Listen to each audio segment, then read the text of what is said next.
Welcome back. This time we're talking about Timeless, Season 2, Episode 3, Hollywoodland.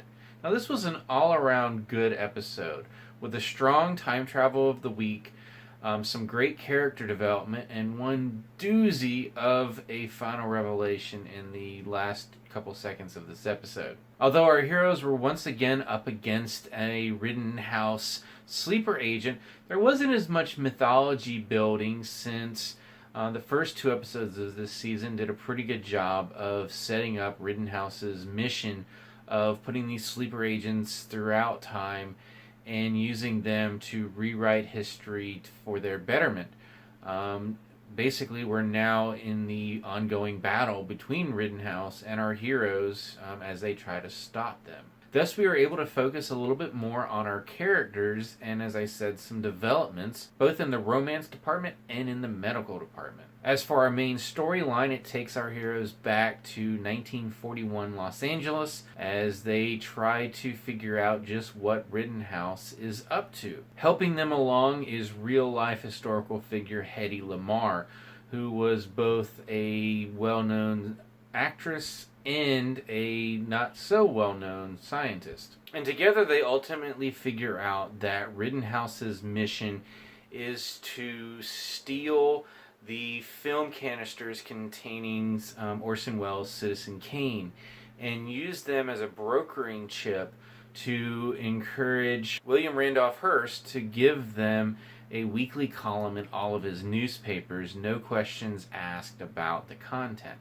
And they're eventually able to stop the theft and get the canisters back to their original owner. Now, as I said, this was a pretty standard, straightforward time travel of the week, which allowed the writers to kind of stretch their muscles in other directions, both from a character standpoint as well as playing with the concept of time travel. Now, I mentioned in my review of the previous episode that these sleeper agents provide some very interesting opportunities for storytelling. Because as soon as they're brought and left in the past, they have instantly a full entire life that is once again changed or shortened when they're activated by their Rittenhouse handlers. In this case, our sleeper agent is the son of another Rittenhouse agent who is the one that takes him back in time and tells him, go forth and do good for Rittenhouse.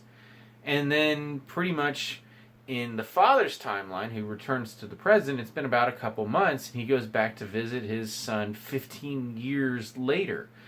So it's been 15 years for his son, and he's suddenly much closer in age to his father. Now, unlike our agent in the Darlington 500 episode, who was on a suicide mission, the agent here is told by his father that once he completes his task, that he's going to come back to the present. And he's actually somewhat reluctant because he's basically playing the golden age Hollywood producer. He has all the women he wants, he has all the money he wants, and he's living it pretty good. So I'm curious if he might have actually decided not to come back. But considering how Rittenhouse handles rejection, I probably doubt that. But we do also now have a father back in the present, presumably, whose son was killed by our heroes. I'll be curious to see if that comes up as they possibly meet this agent again later on in the season. Now, the other big development that happened back in the past was Lucy and Wyatt finally consummating their will they, won't they relationship. Now, basically, since the season finale from season 1, the whole will they, won't they thing had pretty much turned into when will they.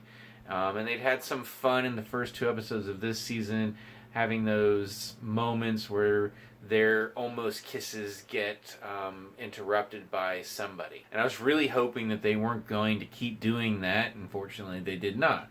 After they have a moment at Hearst's party, after Lucy is forced to sing to the assembled Hollywood crowd, they have a moment looking at each other across the room, and ultimately when they get back to Hedy Lamarr's home, they stay the night together. And of course Wyatt then walks in on them the next morning and has a little bit of fun with Wyatt later on. And of course, this plays right into our final revelation, which I'll get to in a little bit. The other thing that happens in the past is, as part of Lucy's plan to help Flynn escape from prison, because he already has almost been killed once already, they go to the prison as it's being under construction and hide some items to help with his eventual escape so he can join them as he does in the end of the episode. It does still, like I said in the last episode, feel like it's a little convenient, the certain moments and phrases and other things that Flynn keeps remembering to help them along.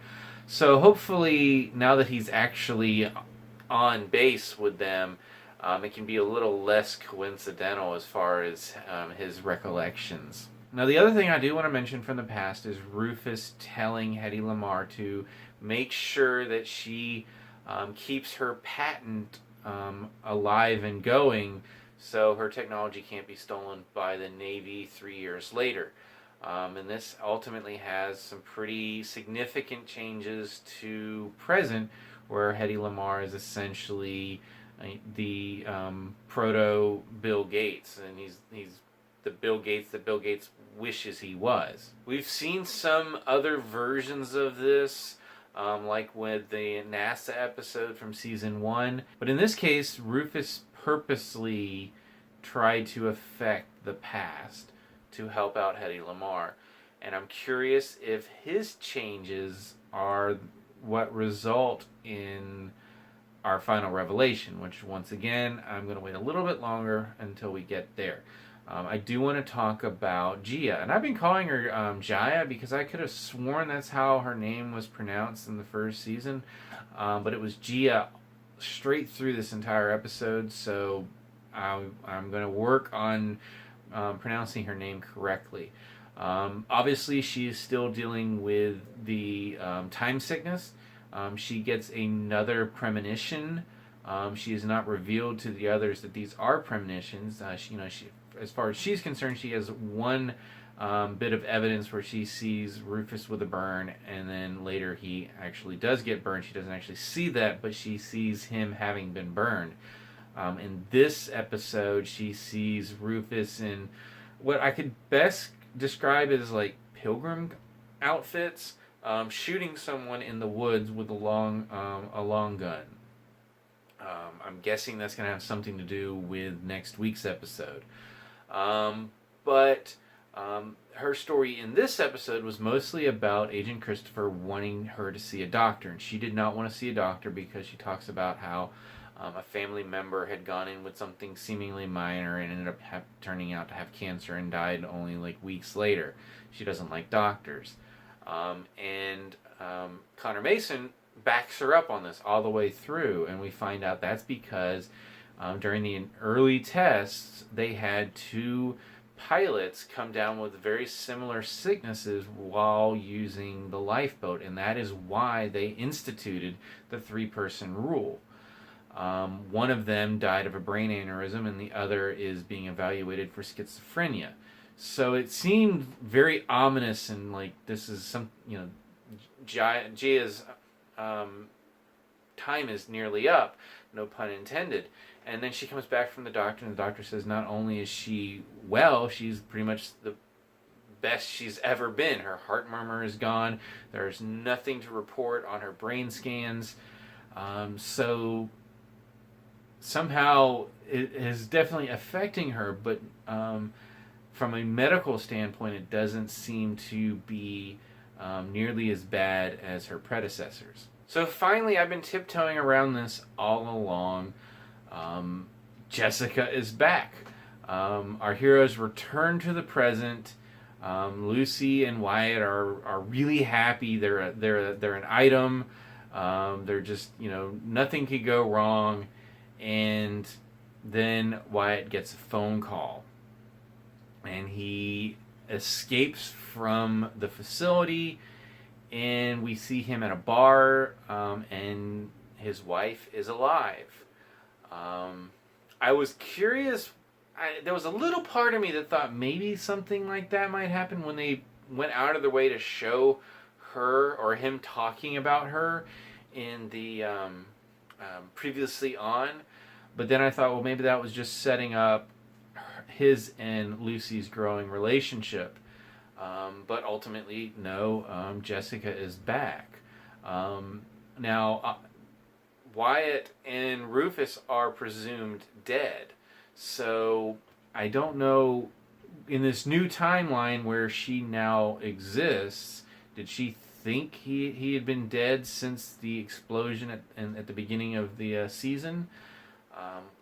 Obviously, we don't know yet. We don't know why she's back alive. My presumption is that something happened when Rufus told Hedy Lamarr to protect her patent. If she now has a billion-dollar company, people get jobs, they move to different places. Some people who would have met didn't get born. That could have wide-ranging effects where perhaps her killer was never born, or his parents moved somewhere else. So he never came across her, or perhaps she was in a different place.